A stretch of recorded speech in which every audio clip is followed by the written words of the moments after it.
the basketballs. Players kind of took the rhythm out of our session. The benefits of having a school. Salute, left, right, center, Mantis. Catch the center, lock, so that's locking, twisting, upward pluck. So this is collapsing, leans. Let's do the 12 soft form. Sure.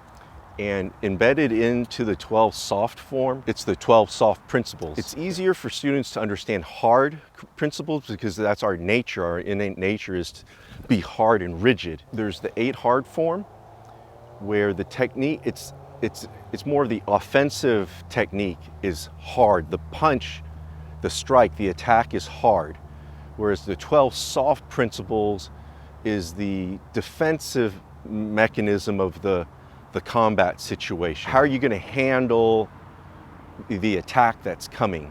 It's not that how you're going to strike back at the attack that's coming, it's how do you deal with what's coming at you. So I think that's a good way of looking at the 12 soft. So I created the 12, I didn't create the form, that was Dalgong from our elders, but embedding into the first 12 movements of Dalgong, avoiding hardness, are the 12 principles, and we kind of tease that out so that we can understand, be reminded of the 12 soft principles. The salute, left, right, center, Mantis.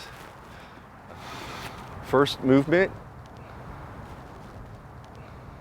yielding, returning, emptying, leaking, locking, linking, plucking, pairing, circling, pressing, collapsing, intercepting, upward glancing. So it's pretty much the first 12 movements of Dalgong. What I did was I just took all the 12 soft principles, and then as I started thinking about which techniques would best represent that, I think Dalgong just came naturally because Sifu Fog he had said, oh, the 12 soft principles are in Dalgong. Sir. But he never explained. I go, okay, you're gonna share with us? He goes, oh, they're in there. So I made it easily digestible. I put it on a silver platter for this next generation, next G. Traditionally, what northern styles, they do right, left. I think I just got in the habit so much with Walum. This is my attribute to Walum here. But then this salute here is to Chulung, the New York group. That first movement, the yielding, I do a little, for Bombo, this is kind of it's the side evasion step, parry, right? But for the Dalgong, it's a little different approach. I was actually, quite honestly, inspired by Yamal with this technique, Sifu Yamal Torres in Chicago. And I remember them doing something like that, because that really struck me as, oh, it's still the same New York school, but they didn't do this, but they kind of approached it like that. So I was like, well, how do we still, because I think if we do it like this, then I couldn't squeeze in yielding. So if the punch is coming, then if this is my center, I'm yielding. I'm yielding to it. If I make contact here, this is still yielding to it, this portion. Sir. This is the yield. So if this attack is coming, I'm melting. It's not a caving in, collapsing. Yielding is, I'm still keeping my center, and I'm not going Gumby. Sir. It's almost like you can think of it on these rotational planes. There's something is spinning, and then this is my plane, then boom, right? Sure. And fortunately, this one's happening at the same time. Then returning, also volleying. So rapidly return the strike. And in this case, I'm blocking, I'm dealing with this attack by just a quick deflection, and then I rapidly return the strike. So, but this is also the same thing too. So it's pretty much a simultaneous attack and defense. So returning is also in this first technique, Sure. because I'm dealing with this and attacking at the same time. Simultaneous attack and defense, rapidly returning strike. It's happening really close in time. Sure. It's not the block, strike, but even if you say block, strike, that's still rapidly returning strike. Sure. The shortest distance between point A and B is the straight line, Sure. and you're just trying to be as quick as you can to get that attack in. Sure. And even this, right, that's also rapidly returning strike because it's simultaneous attack and defense. Sure. Again, these are principles on how to deal with the attack. And then we know this next one, emptying, we know it as ao lao choi sao, right? So hook, grasp, pluck. But that's the name of the technique, but the principle behind it is I'm trying to empty this punch. The punch is coming towards me, and as if this is a cliff, I take this punch, take your energy over the cliff. I help you to get over. Sure. Because the energy you're giving me is already heading in that direction. I should just help it in that direction. Sure. And not fight it. Sure. And so I think this is a wonderful technique to display emptying. I'm emptying his energy. Sure. Then leaking. Leaking is it's a redirection of where my hand was going, but then I'm going to sneak in with the attack. Sure. So leaking is basically your energy you're pushing towards me, I kind of just redirect and sneak in, like water leaks in through a roof. Sure. So it's leaking in for the attack. And I think about that more those maybe more like center line attacks. Locking is the China. Sure. So he grabs, anytime you're doing a lock, so that's locking.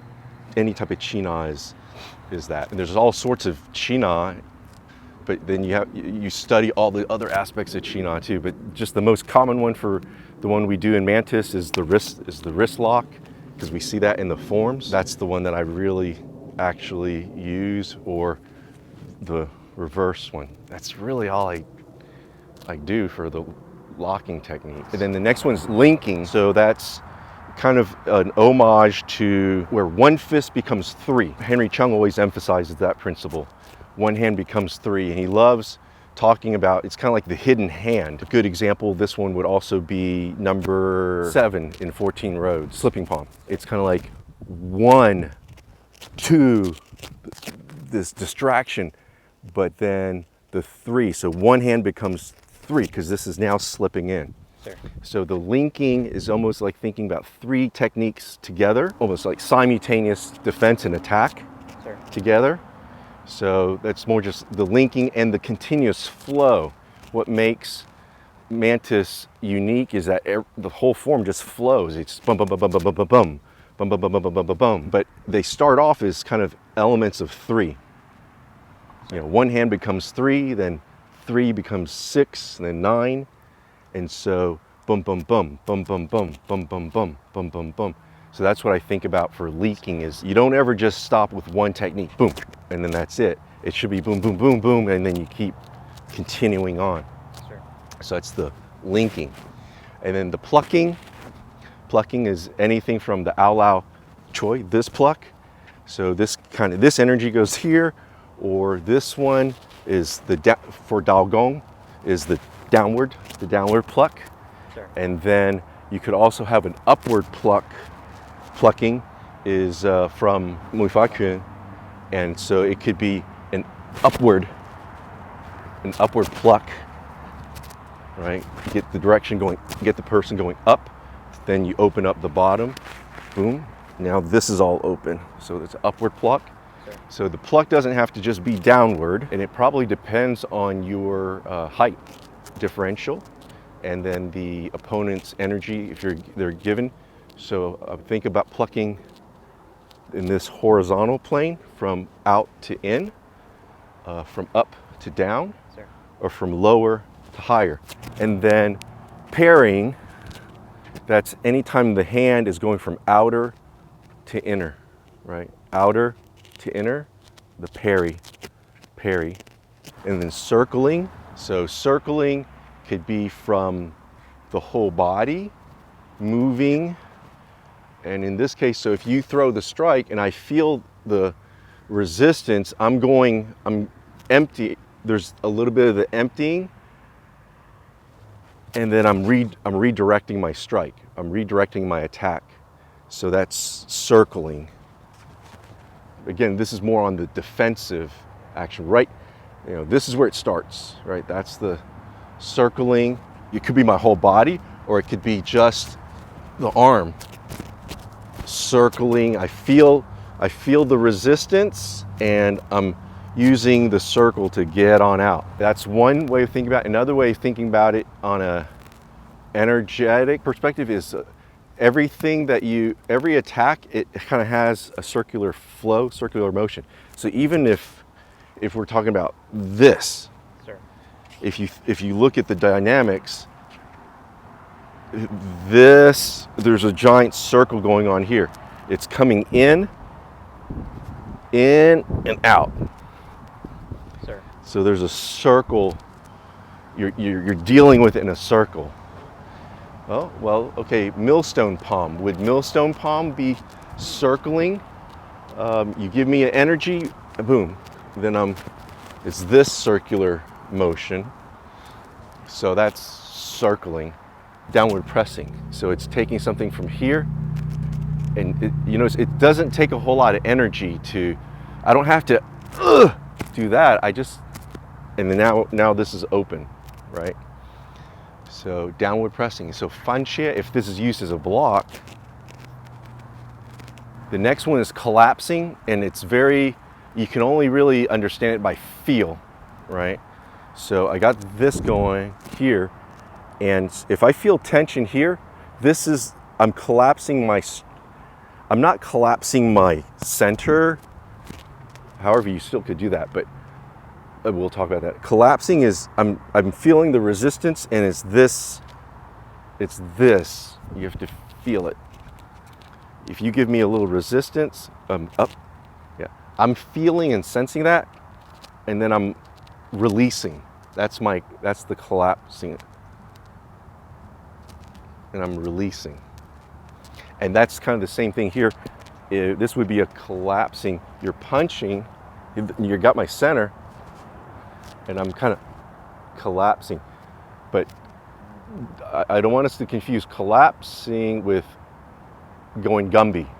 When you collapse, you can still collapse, but I still have my center and my core intact, as opposed to then I've ruined my structure. And then this is also collapsing too. When we've gone here, right? We feel just this. It's this. That's the collapsing. But is that yielding too? Yes, it could be if you're attacking, and then I'm having to redirect. I'm trying to redirect the strike, but I would consider collapsing on. We make contact, and I feel this. So this is collapsing, but this is also rapidly returning strike. He gives this to me. We had the tension here, boom, right? So you feel that, and then I empty it, right? Here, and then I can leak, or we feel this, but then I kind of redirect. Now we're doing circling. To differentiate, collapsing is kind of this, and then it's kind of gone, right? Yielding is you throw the strike, and I kind of still stay attached. Sir. But I'm still measuring, I'm still staying attached, and then I make a decision on what to do. Sir. Kind of like Sifu Fog would use an example. Imagine a mantis on your hand, right? And you're trying to shake the mantis off, but no matter what, you can't shake the mantis off because they've made contact, and now they're sticking with the right measure. Sir. So in this regard, let's do the other side. You throw the punch, so this would be kind of like a collapse, but then this is going to be kind of a yielding, right? You're throwing the punch here, and I'm yielding, and I'm coming with it. So I'm still attached, and I'm still measuring, but I'm not putting any energy into this. So there's no energy. This is just yielding. I'm still attached. I'm still stuck. So then that's now we're dealing with keyword. The make contact, and we're sticking. The keyword's not part of the 12 soft, but it still is involved. Sir. With the 12 soft. So I'm still sticking, and I'm yielding. Yeah. And that's how I'm dealing with this attack, right? Then intercepting, any of the strikes that come in, just intercept. Then upward glancing is this quick motion of boom or this. So those are the 12 soft principles. And then I developed drills for each of the principles to improve a person's fighting ability with the 12 soft. The first one would be yielding, right? So just yielding, and we start off as we used to, just the circling, right? And then you strike, and I yield, and then I strike, and you yield. And so we learn this pattern of yielding, okay? That's one level. The other level, my back is against the wall. You strike, all I get to do is yield. Sure. And so you're punching, and I'm just learning to not under yield or over yield. You know, then you just punch different areas, different corners of the box, you know, the quadrants, upper, outer, and I have to learn to rotate, you know, so I don't want to over yield or under yield, because some people will kind of go, that's just too much, right? Because they lose control, or they may under yield and then they still get hit. So it's getting it just right.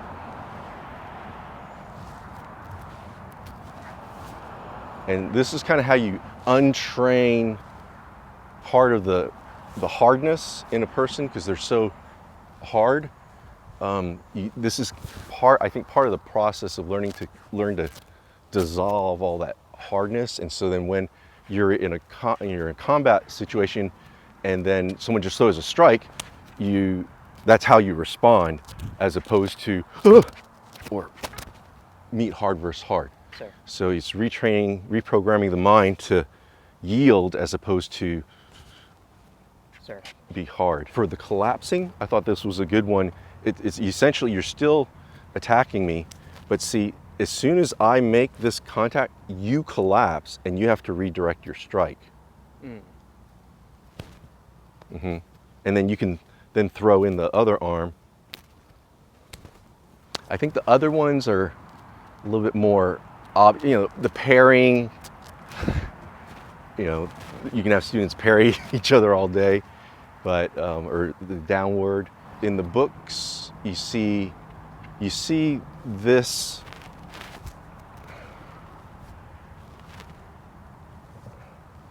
So I think the plucking, it's not me. That's how I say it. It's not me being on the offensive and plucking down. It's me measuring when you've given me that point to then empty you. Sure.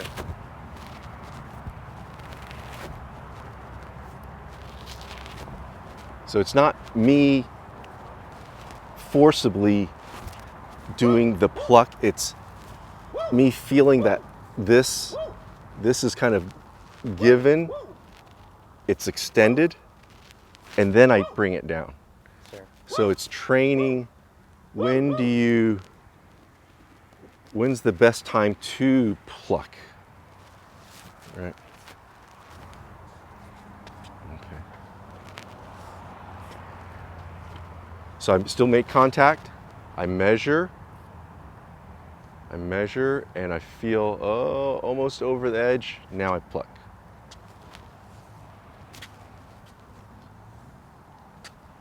So it's not doing the pluck. See, if I do the pluck here, it's too soon, and he can still keep his root, right? But if I wait until that, if you expend your energy too soon, you lost it. It has to be at the right time to maximize that pluck. And a lot of these, they have to be done slow so you could feel it. If it's done too fast, then, and that's why some of these drills, you can't do it for beginner students because they want to do it fast. You have to have that patience to feel. We take this for granted, the simultaneous attack and defense. Yeah. I remember when I was transitioning in my fighting style, where I had to keep thinking about how does this happen at the same time? Because we've been doing our forms for so long, we can do it. Maybe that's part of the process, is you have to keep doing the forms so you can learn to simultaneously defend and attack. Sure. But then you have to take that same skill set and apply it to the fighting, right? So it is then maybe, one person's attacking, and then a person has to, at the same time, do the technique at the same time. Right, it's getting that linking concept Sure. in there, and that one is a harder one to develop. Okay, well, let's do 8 hard.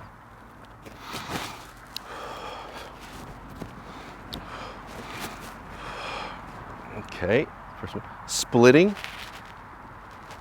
crushing, thrusting,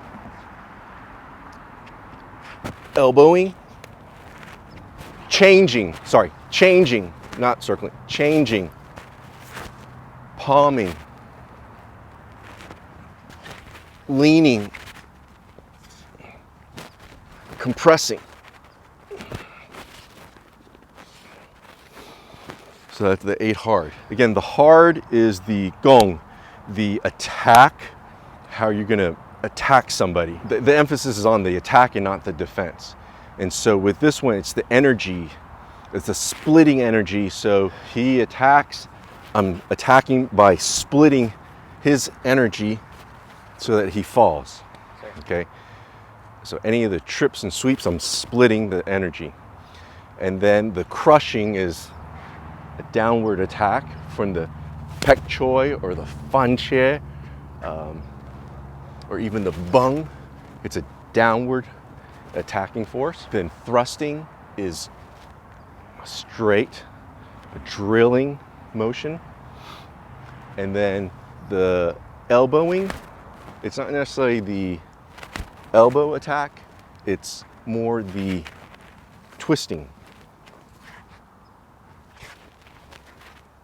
Because this is, when you're on the receiving end of this, it feels hard. When you get attacked like this feels hard on you. Oh, I got hit hard. So elbowing, changing, you're changing directions. You go one direction, you are going one direction, but the strike is coming from the opposite to where it's a double bam. See, I got you going this direction, and then it's this. Sure. Boom, boom. And then palming, it's when you catch the center, that feels hard. And of course the palming, and then the leaning, when someone leans, That's hard. And then the compressing is, I'm helping you in one direction, but the force is coming up in the opposite. So, yeah, so that's compressing. So I'm doing this and then that, but also these, right? The grabs and kicks. That's kind of a compressing energy. That's going to feel really hard when you get hit with that. Sure. This is coming down, boom. Single soaring kick, I think it's important to understand the timing, because we see when people do the form, it's like this, and they stop, and then the kick.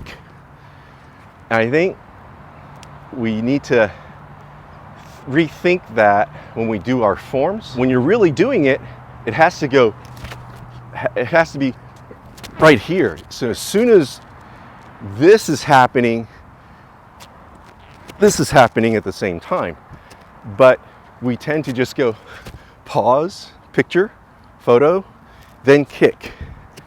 So I was just kind of rethinking that on, it should, we have to rethink that. As opposed to, yes, for beginners or learning form, here, and then here. So we have the 8 hard, 12 soft, and then the 12 keyword.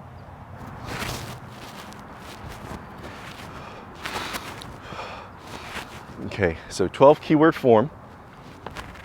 Yeah, Alao Choi, Gua, Bung, Da, Du, Jun, Jim Lim, Tip, Kao. And of course you can repeat it on the other side. The first movement is just a Simbo, just to get in position.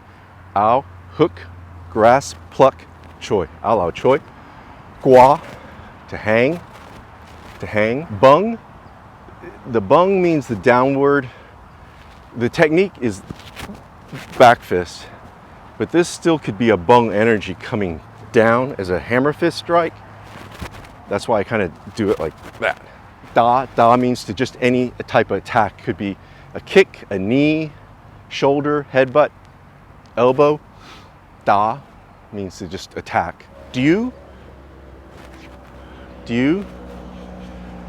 I'm doing it like this to teach beginners that energy is used to come in. And so it's a more powerful pluck when we think about the elbow coming in. If we kind of just do like this and we stop here, it's not as strong to me. So if you do like this, then you're training this motion here to maximize the plucking or the hooking.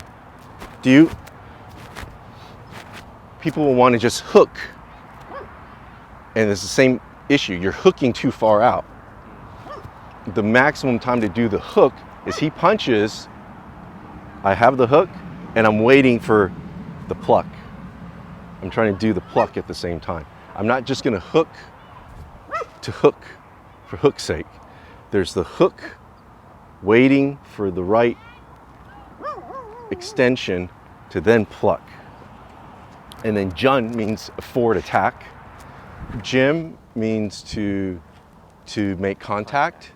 And then Lim means to stick. When we say reach out, we don't want to reach out. It's making contact.